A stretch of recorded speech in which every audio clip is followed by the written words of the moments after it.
Hey everybody, this is a quick video in case you have a Sonos Era 100 wireless speaker and you need to do a hard reset on it.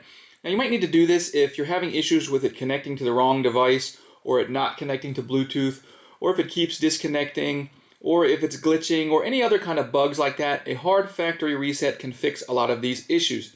Now, before you do that, just keep in mind when you do this, all of the saved devices and everything and all the settings will be forgotten, and it will be like it was when it came out of the box. But if you're ready to do that, we can go ahead and start. It's quite easy. What we're going to do is just come in and make sure that the speaker is currently unplugged. And we're going to come in and we're going to press and hold the Bluetooth button. And while we're holding the Bluetooth button, we can go ahead and put the cable back into the speaker.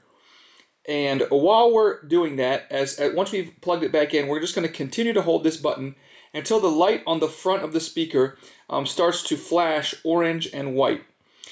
Just keep holding it, and then the light will flash green when the process is complete, and that means that the hard reset has been completed and you can repair and reconnect your speaker to whichever devices you wish.